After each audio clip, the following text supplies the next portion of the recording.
Okay, let's dive into this. Welcome to the Explainer.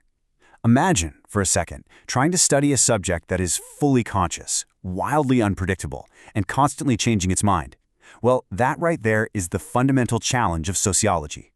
Unlike, say, chemistry or physics, where elements are going to react the exact same way every single time you mix them, human beings are incredibly complex. We don't always conform to the rules, and our ideas completely shift over time. So how in the world do we reliably gather data on something so fluid? Well, today, we're opening up the sociologist's toolkit to explore exactly how researchers capture all those tiny, hidden nuances of human behavior. Here's the roadmap for our explainer today. We are going to start with the power of Verstehen, move through unstructured, semi-structured, and group interviews, and then we'll wrap up by looking at the art of asking and something called the interviewer's dilemma. Section 1. The power of Verstehen, seeking deep empathy. Now, what's really interesting about this is that to understand why sociologists use these specific tools, we first have to figure out what they're actually trying to achieve. While some researchers definitely prefer hard numerical science, the stats and the graphs, interpretivist sociologists approach human behavior completely differently. They really want the why behind the action. And that brings us to the German word Verstehen. This was championed by the pioneering sociologist Max Weber.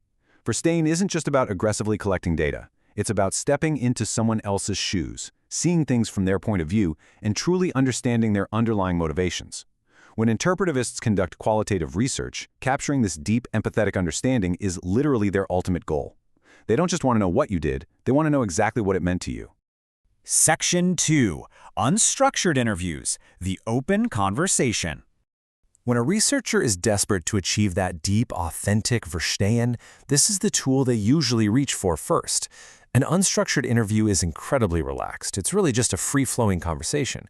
Without any fixed questionnaires holding things back, the researcher might just offer a single, brief prompt, something simple like, "Tell me about your experience growing up in this neighborhood."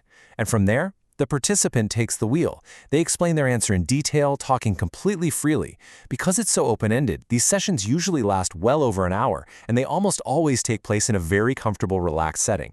The absolute beauty of having no fixed questions is that the researcher might stumble upon entirely new, unexpected information that they literally never would have thought to ask about on a standard, rigid survey. So, the crucial point is that there are major trade-offs to doing things this way. On the plus side, you get this rich, highly valid data. Genuine Verstehen is achieved because the participant gets to detail their own answers in their own words. It's super flexible, right? You can explore new topics as they pop up. But on the flip side, wow, these interviews are a massive time sink. Because they take so long, you're stuck with small sample sizes, which makes it really difficult to generalize those findings to the wider population. I mean, there are no standardized questions. Plus, it's just not reliable in a strict scientific sense. It's almost impossible to replicate the exact same unstructured interview twice, and you need a highly skilled interviewer to keep the conversation flowing naturally while somehow trying to avoid introducing their own biases into the mix. Section 3. Semi-structured interviews, the guided chat. Now, because pure unstructured interviews are so wildly hard to replicate, sociologists often look for a middle ground, and that's where the semi-structured method comes in. It brilliantly combines the rigidity of structured methods with the freedom of unstructured ones. It's like a guided chat. The researcher brings a prepared question guide. They have specific must-hit topics. But unlike a rigid survey, they have the total freedom to change course and follow up as they see fit. If the participant suddenly says something utterly fascinating, the interviewer can just pause the guide and go explore that tangent. This approach mainly produces that lush, descriptive, qualitative data we talked about. But because of the guide, it can also yield some statistical, quantitative data too. So this method really balances the scales. It purposely trades away that limitless flexibility to make sure you avoid irrelevant tangents and unnecessary topics. And because there is a structured question guide involved, it's way more reliable than just an open chat, while still yielding much more detailed, valid data than a simple multiple-choice survey. However, it's still way more time-consuming than a strictly structured approach, which again makes getting large sample sizes pretty difficult. And while that guide definitely helps keep things on track, it still falls a bit short of perfect scientific reliability since the researcher isn't stuck following a totally rigid framework. Section 4. Group Interviews, Social Dynamics at Play. Let's move to a different tool and see how this builds. Think about how you act differently when you're chatting with a large group of your friends versus when you're having a deep one-on-one conversation. They're totally different, right? Group interviews pull back the curtain on these realistic social settings. When you get a large number of participants in a room together, you aren't just hearing isolated individual opinions anymore, you are actually watching social dynamics play out in real time. You get to see how human beings behave and react when their opinions are directly challenged or validated by their peers. While these sessions are usually structured to keep things sane, they can absolutely be flexible. The main job of the researcher here really shifts. They become a moderator, constantly deciding the degree of freedom of speech and making sure the group doesn't just completely derail. The advantages here are heavily focused on diversity and efficiency. A group setting gives you a highly valid, incredibly realistic social environment. Someone might raise a crazy idea that others immediately challenge, which stimulates fresh thinking and gives you a much broader diversity of views.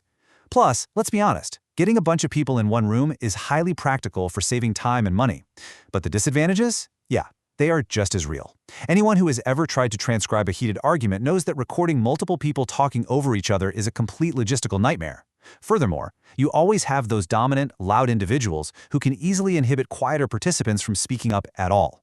And if the interviewer isn't a highly skilled moderator, irrelevant discussions can hijack the entire session in a heartbeat. Section 5. The art of asking, shaping the data.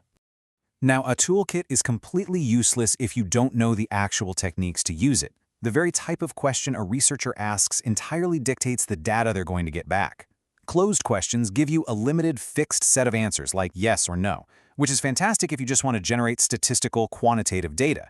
But if you want that deep insight, that Verstehen we talked about earlier, you absolutely must use open questions. These allow the respondent to reply freely using their own words. This is exactly why unstructured and semi-structured interviews rely so heavily on open questions to generate rich, qualitative data. Just a quick side note here, if you're taking a practical approach to this, you might study guidelines for conducting interviews and specific questioning techniques. While you'll often find these topics covered deeply in textbooks, they actually aren't officially part of the IGCSE 4095 syllabus from 2025. Still, totally crucial for understanding how this actually works in the field. And this brilliantly illustrates the point. Take a look at the phrasing of a truly powerful open question. Notice how it doesn't ask, do you think the economy is a challenge, yes or no? It asks what and why.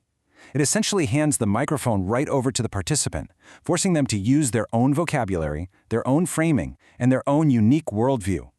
This is exactly the type of questioning designed to unlock Verstehen. Section 6. The Interviewer's Dilemma, the Human Flaw. Okay, we really have to address the unavoidable elephant in the room here. The person using the toolkit is just as human as the subject they are studying. Interpretivists argue that in sociology, bias is literally unavoidable because you are studying conscious, observant people. And this brings us right to interviewer bias. This happens when the researcher's mere presence accidentally alters the data. Think about it. A researcher's age, gender, ethnicity, tone of voice, or even a super subtle shift in body language can unintentionally influence how a participant responds. If an interviewer just slightly raises an eyebrow, the participant might immediately backtrack and change their answer, thinking, "Oh no, I said the wrong thing." Building directly on that is a really famous concept called the Hawthorne effect. This happens when the behavior of the people being studied changes purely because they know they are being watched. Think of how a classroom full of rowdy, chaotic students suddenly behaves perfectly the second the principal walks in the door. It's the same thing. Human beings naturally want to present themselves in the best possible light.